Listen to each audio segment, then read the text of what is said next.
This podcast is brought to you by the one and only Dr. King Faisal Rehman, the man, the myth, the legend.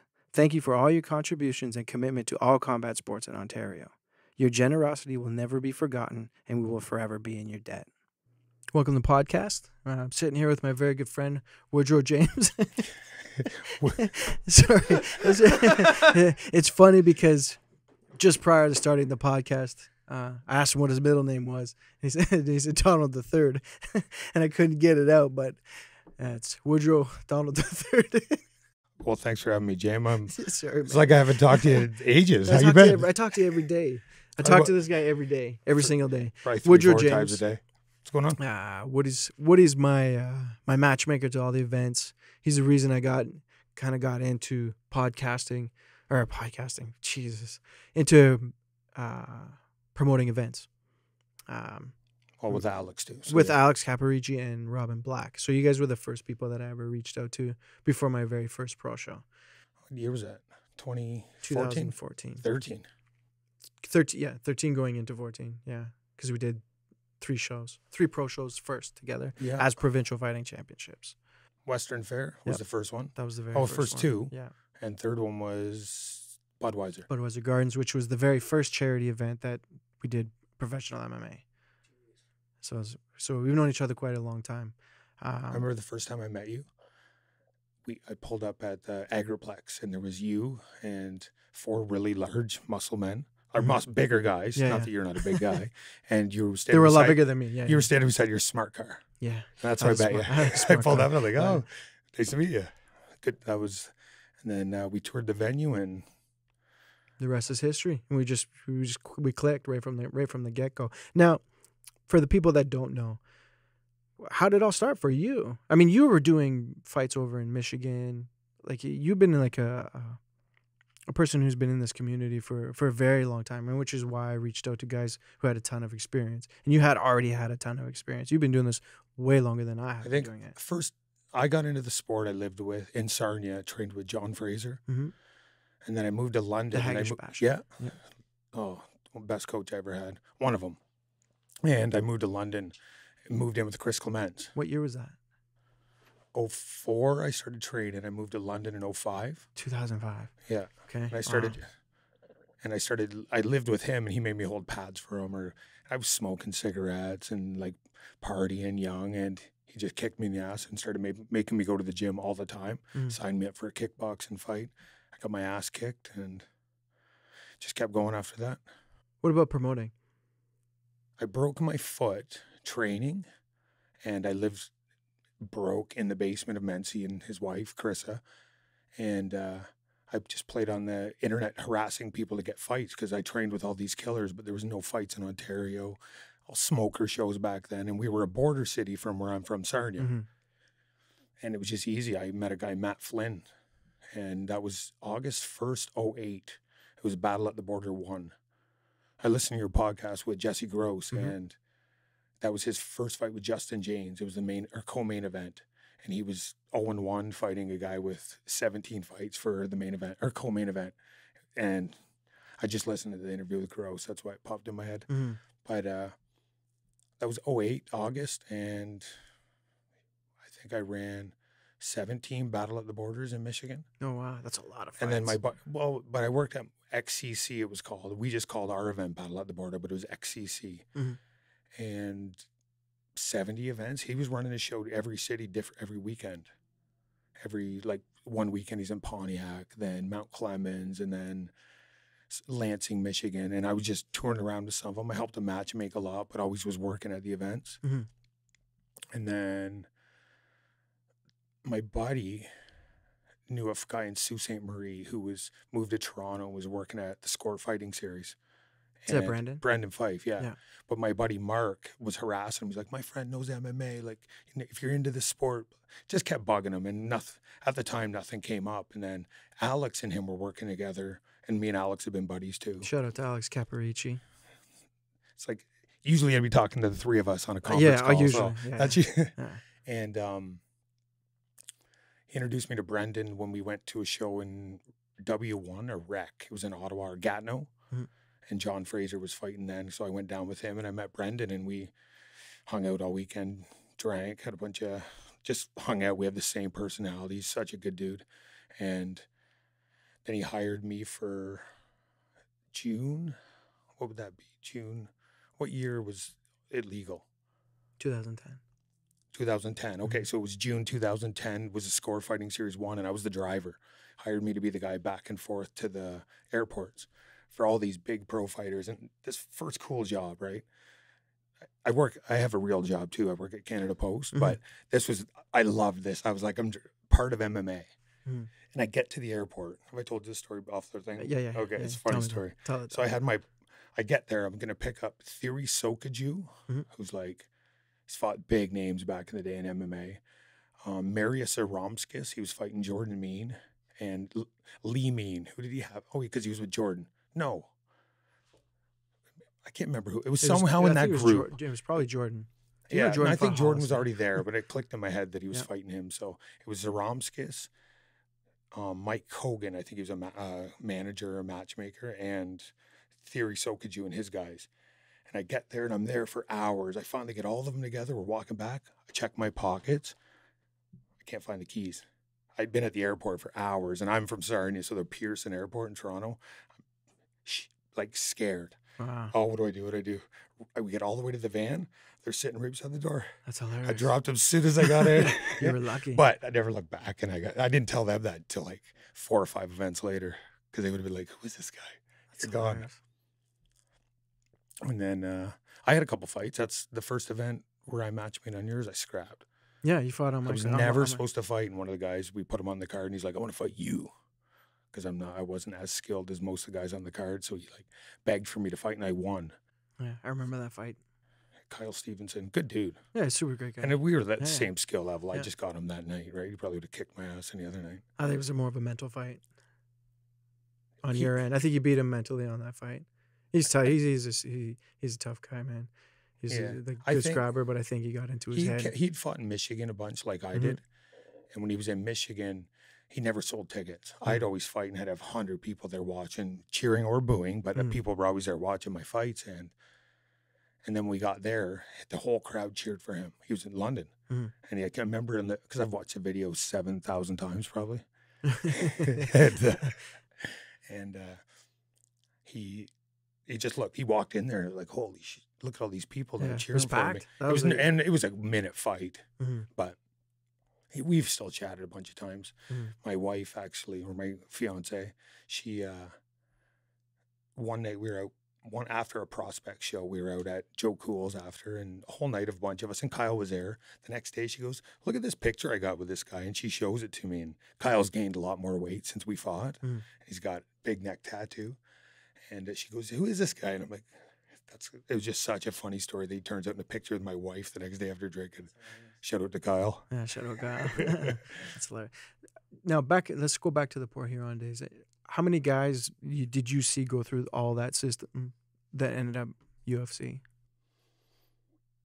I don't know. Well, Darren Cruikshank, he made it to the UFC. Who else? There had to be a bunch. You seem to know everybody. Yeah. You seem to be pretty down. I'm sure if you thought about it, you'd be. Bobby Nash, he made it to the UFC. I think he fought in our first Walpole Island show we did right on the Reserve, Michigan and Ontario.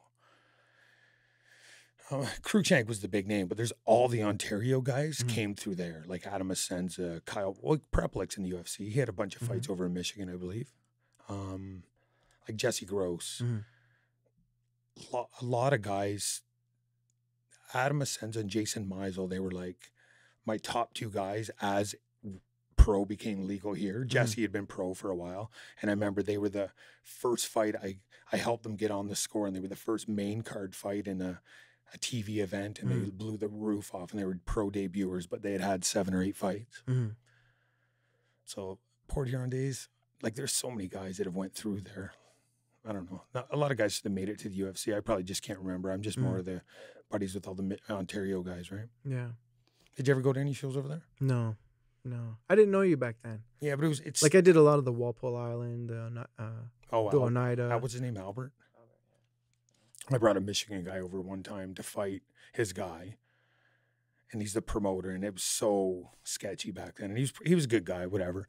But my guy was for Charles Trice. He was a friend of mine. He's like asked me to get him a fight, so we got him a fight against Albert. Mm-hmm. We showed up to the weigh-ins at Krabby Joe's, and he'd already weighed in. He's the Krabby promoter. Joe Yeah. weigh-ins, Yeah. I remember those.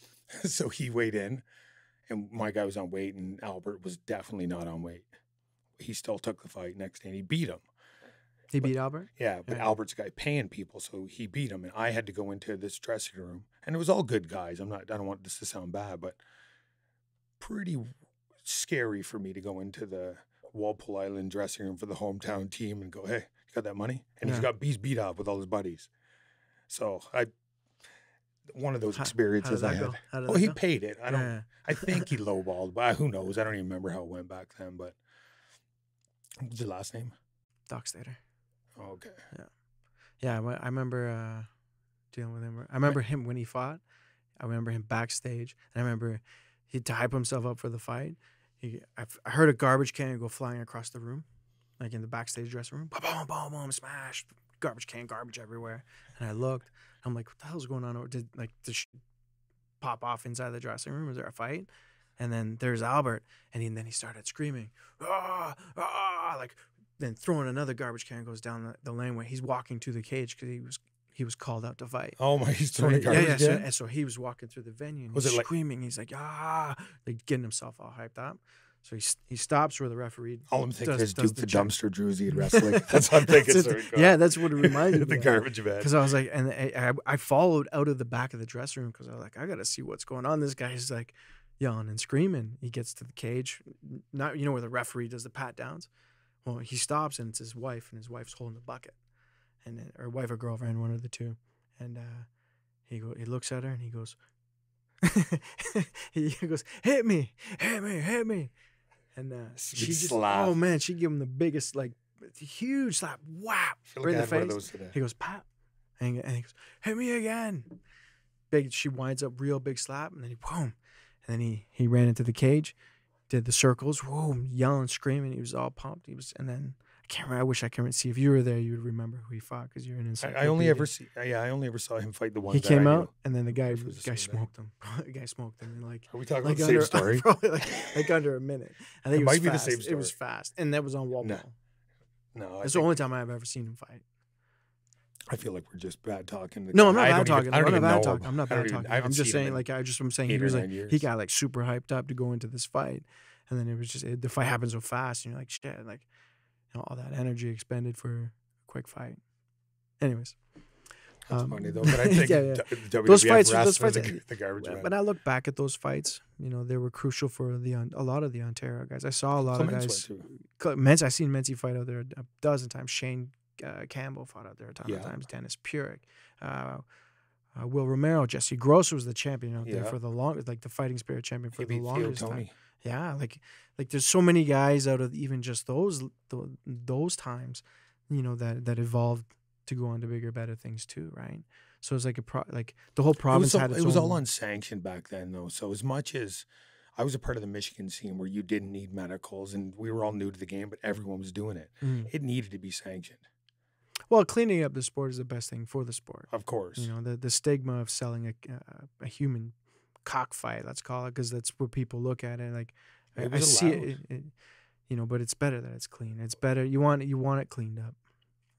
For integrity. Think Amatuer will come back to Ontario? I hope so. That's the plan, right? That's the discussions, and those are the talks with the government that early 2020, is we're hoping.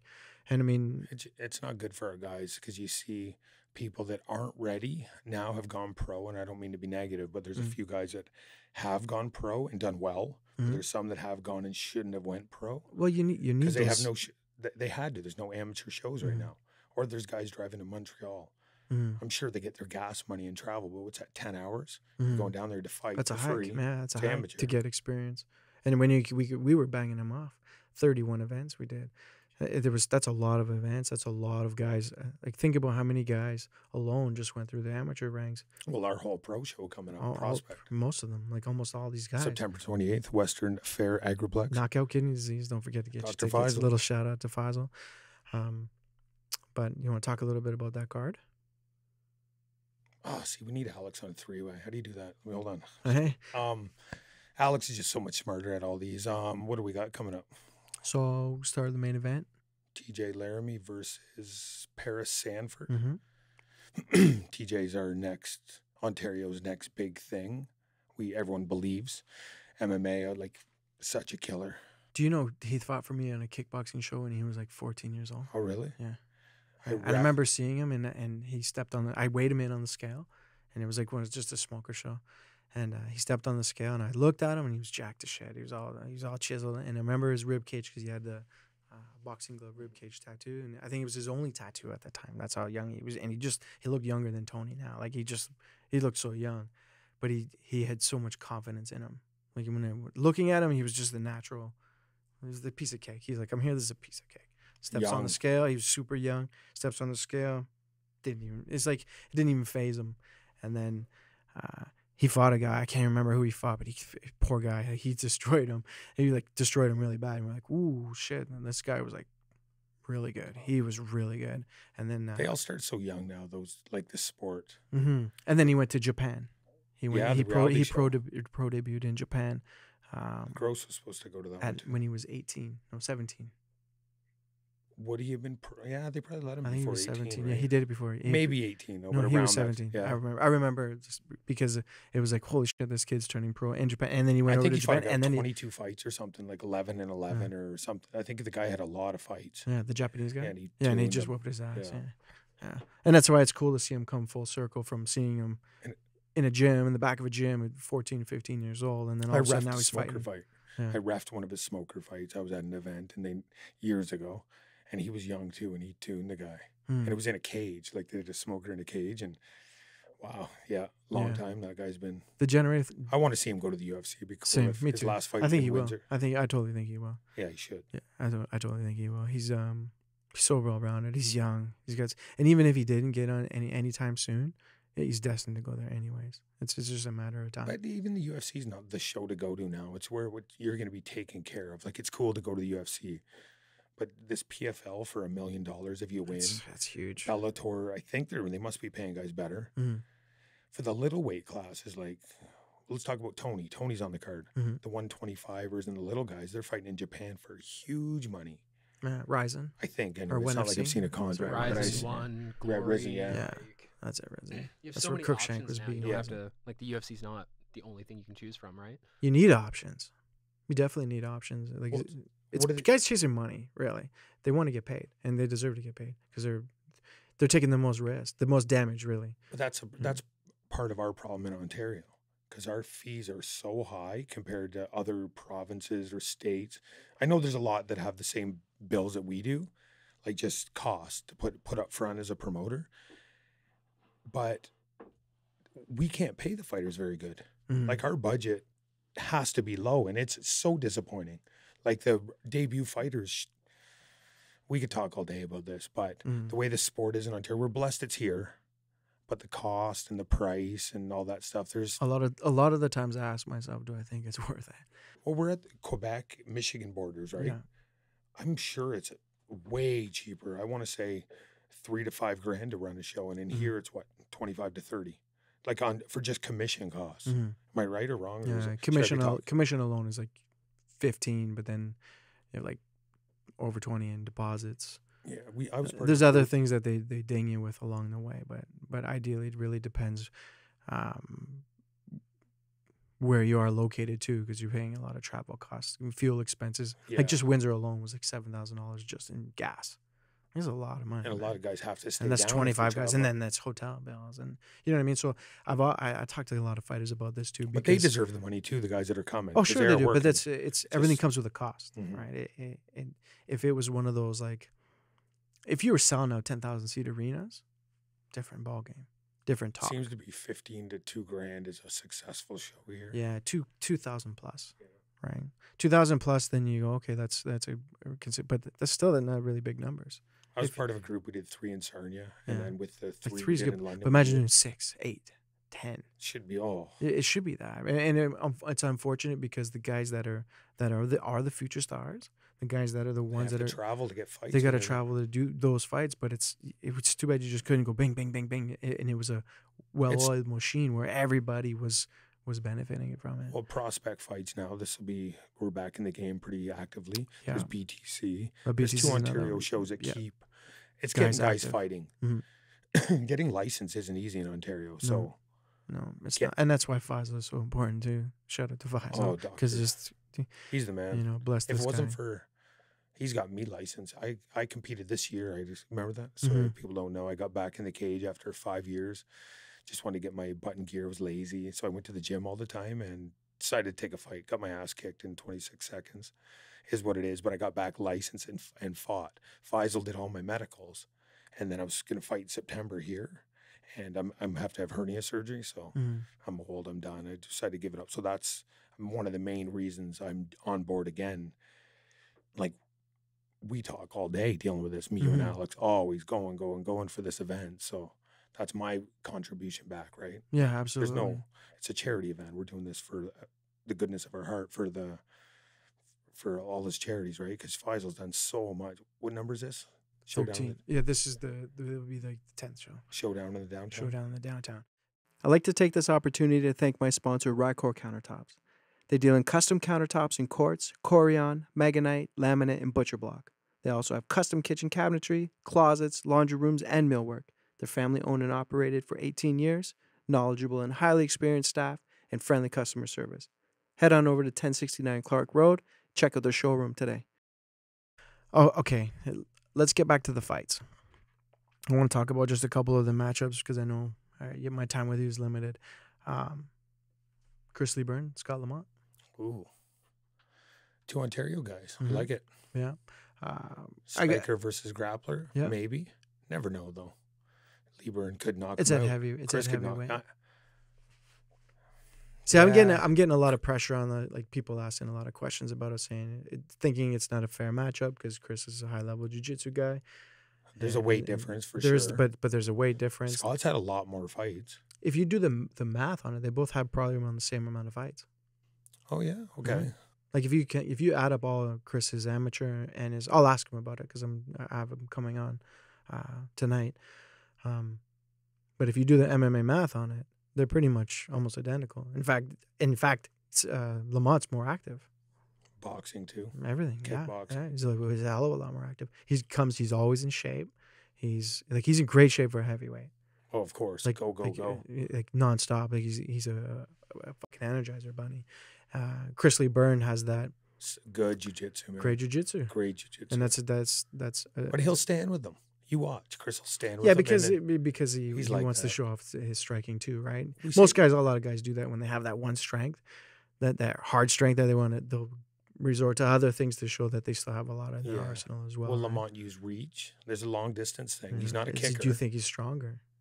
Probably being- technique doesn't matter. It's jiu-jitsu. Mhm. If Scott ends up on his back, even against the fence, I'm not being negative. Scott's my buddy. Chris, sometimes my buddy. No, I'm just kidding. But Scott is like, he's in real trouble if it goes on the ground, for sure on his back. Oh, I mean, we've seen him in jiu-jitsu situations before when he fought Garth Watkins and he fought Leroy. Did Garth end into jiu-jitsu, or was it Yeah, he just choked him. Rear naked I choked think him. cracked him a bunch of times before? Well, that, he didn't picked him up and they slammed to the floor. But there's two big guys. Who did Garth pounded?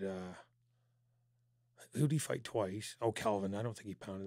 Those were good fights. Those were great fights. Yeah. Calvin, another show. Get the fuck off the couch, Calvin. Time to fight Scott Lamont. Maybe I December. reffed We'll one of talk them. about it. I don't even. Such a bad memory. I think I was the one that Calvin won because it was on the ground. He was on top. That was at the music hall. But Chris, when I fought Kyle on your show, Chris was my jiu-jitsu coach. Out of nowhere, we became friends, and he wanted to train me for that fight. And I used to go to his house. He'd have mats in his house and train me. He's legit jiu-jitsu. But I don't know. Yeah, I think the size difference, him having He to go fought up at in weight. 205 last time, though. Everyone says it's a size difference. But how do we really know? Yeah, but look at the size of them. Look at you stand next to either guy. Scott's a massive dude. He's 6'2". Looks like he's Muscles, 6'3". too. Muscles. How old is he? 44. 40. What's Chris? Younger than that. I want to say 35. Maybe. Yeah. I'm not sure. I'll have to look. It's a good fight. Look it up. I'm It's a great excited. fight. Me too. But they made it themselves, I believe. I believe they picked fights with each other as much as we're matchmakers. Like Yeah, sometimes because he was matched up with another guy, and it was a go, and then it wasn't because I don't even actually know. It was such a pain in the ass, to be honest. But and now they made their own fight, I believe. You would know more. Well, they've agreed to. But they know each other in London. I think they do know each other, but neither of them has said that they were worried about punching the other guy. Oh, exactly. Like they're both like, no problem. Hometown fight. Yeah, like I'll crack that. I'll give him a crack, no problem. And the fact that it's a charity event, and the fact that that they stepped up for that, knowing that they are friends, because they are friends. Like people kind of sometimes people don't want to fight each other because they're technically friends. Yeah, I mean Scott went and worked with him for his jiu-jitsu for some of his amateur stuff. Like I sent him that way. Scott's a striker. He just didn't want to do the jiu-jitsu side. Right? That makes sense. He was going to fight Fuchs at the beginning of this card. Originally, but that's what. And then Silby's a way better matchup, anyways. Oh, this is a great fight. Like like stylistically. Who's going to get more cheers? I know how many tickets both guys got. Do you? I do. I absolutely do. Yeah, they're both big ticket sellers. They're both big ticket sellers. They're both very, very popular guys in the community. They both hometown fight. Gino's making his professional day. Yeah, I'm excited. I was with Gino the other day, and I was asking him about the heel. So how did that all happen? And he goes, I don't know. People don't like me. He didn't. He said he thinks people don't like him. They boo me. He's a wrestling. I think because. Truthfully, in my opinion, I have no idea why he's called the heel. But at the beginning of our shows, he never sold any tickets. Didn't try to. And other guys probably had more tickets, right? And when he did that, nobody else, the other guy his fans were always cheering. So he had no tickets. So that's why he got the heel. I think the other guys were always cheering. How many fights did he have with us? A lot. He did a couple kickboxing ones. He fought Cody. He fought Leo. He fought Rodriguez, yeah. He fought Cody, from Sarnia. Yeah, he fought Cody, and then he also Calvin Caron at a kickboxing, the Prestige Kickboxing. And he fought. He lost twice. He fought McPhee twice. He just lost. His last fight was against him, and he lost. Yeah, that's right. But he's good. He's good. I love him. I think he's a good guy. Matt Dawson versus Nate Ledger. That's another good fight too. Very like your classic. No fear, all guts, ready to throw down. Dawson's hilarious. I listened to your podcast with him, and I like him. Remember all the shit we dealt with him back in the day. He's the reason why him and Tony were going to fight. Well, he talked about it on there. If anyone didn't listen to it or not, I got more fans than him, so I'm sure more people are going to listen to my podcast over his. But and Ledger, where did he fight? Who did he fight? Oh, James Clark. PTC, that's his 0-1, which is a crazy fight to fight. And then we didn't. Sorry, he fought Nigel Croswell. We didn't really give him the credit though. But who's Gino's guy fighting? Cambasis. Yes, he's from Bruckman's gym and Brendan Caligenda, right? Another dangerous opponent. Brad De Silva got us out. I didn't mean to skip over him. I apologize. I'm rambling. Yeah, that's okay. Celebrity just walked in. Just walked in the room, so we got distracted. We have former UFC superstar Chris the Menace Clements just came in the building, so he threw us for a loop. He was supposed to be locked outside, but he knows how to pick locks. So he's a champ. Probably accurate. So it is accurate. So we could wrap this up, and then we'll just take a fight. Give me 2 seconds. We're missing a fight though. I just don't want to be a dick. And who are we forgetting? On this Joel Seth Connors versus Ryan O'Shea, Stratford BJJ guy. Two jiu-jitsu guys. Two high-level jiu-jitsu. Yep, and that'll be interesting to see how that goes. It'll be Seth has a lot more fights. Ryan's a ton of fights. A lot of jiu-jitsu matches, but so does Seth. But it's MMA. Right. It's MMA. It's a different ball game. Jiu-jitsu guys just doing jiu-jitsu and not getting punched in the face. Hey, Ryan's Chris Allard's coach. Yes. Yeah. It's a high-level jiu-jitsu. He's very, very high level. Like, it was actually kind of hard to match him at first because of the fact that he was a black belt in Brazilian jiu-jitsu. But if you do the math on it, it's just different when you add striking. I agree. And experience. He had that 5-round war for the title with Shane Monahan, which was a great fight. That was ring time. It's a ton of ring time. He's fought guys like Adam DeFreitas. It seems like Ryan's cutting from a bigger weight, maybe. Well, they're both the same size. They're both 163. Yeah, I don't know Ryan very well other than talking to him. He's pretty lean, but he also has a wife as she's a nutritionist. Oh, so I mean, he's got some. Seth is a married life, and he's not like Chris. Chris is Lee Burns' his coach, but he's a married guy, kids, well behaved. He's an arborist. Tree cutting trees. Yeah. Terrified heights. Yeah. Terrified heights. Yeah, he knows the shit. I like to have him on actually. What was the fight we just had though? Before we go, Seth and Ryan. Joel Paquette. Yeah, Joel Paquette, the Incredible Hulk. Colton Boxing. He's fighting Jeff Harrison's guy. That's exciting. That guy just won by heel hook last weekend. Pretty quick. It's Jeff New Era Combat. Is that what they're called? Jeff's a savage. He's a savage. I watch all his stuff. Well, we watched that fight and we're like a licensed guy. We're short notice, pretty much short notice. And Joel, nobody wants to fight that guy. He's got a 1-2 record, but he's high level. So people don't want to lose to a guy with that record. And it's a tough fight. I know Joel personally, like from training with him and him kicking my ass for years. So of course I got an insight. But that Colton guy, that rolling heel hook he landed last week was awesome. And he's gonna have striking with Jeff. Yeah, absolutely. The Muay Thai is sharp with him. It's like the force. It's crazy. And then I think that's pretty much it on the card that we can say right now. Yeah, about 3 or 4 more fights being announced. They'll be announced by the time next week.